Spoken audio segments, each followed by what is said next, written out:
Welcome to today's SeafoodNews.com video, sponsored by the Alaska Seafood Marketing Institute.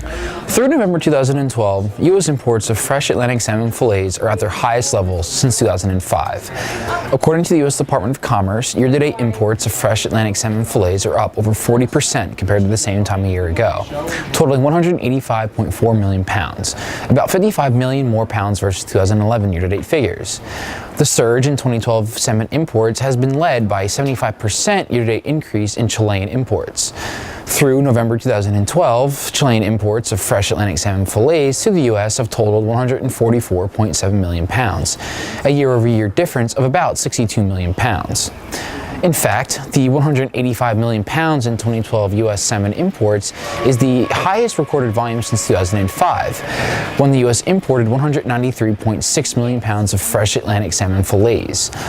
In addition to Chile's return as the U.S.'s top salmon exporter from the 2008 ISA crisis, the U.S. resurgence in salmon imports could be credited to a number of other countries that elevated their U.S. exports to make up for the Chilean shortfall.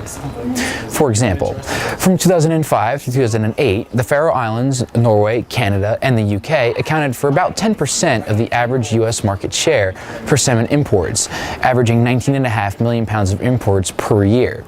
That figure shot up to 32% when production from the four aforementioned countries averaged 61 million pounds between 2009 and 2010 as Chilean production waned.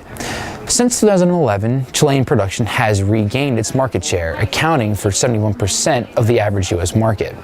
Yet, the Faroe Islands, Norway, Canada, and the UK have accounted for 22% of the average U.S. market share for salmon imports in 2011 and 2012, averaging about 41 million pounds of imports. For a complete analysis of the U.S. salmon market in 2012, look for our January 2013 edition of the Salmon Insiders Report due out this month by clicking World Trade under the Seafood tab in Comtel. Today's SeafoodNews.com video was brought to you by the Alaska Seafood Marketing Institute. Alaska has been protecting wild and sustainable seafood for generations and adheres to the most recognized and internationally accepted set of guidelines written by the United Nations Food and Agriculture Organization. For recipes and additional information, visit wildalaskaflavor.com.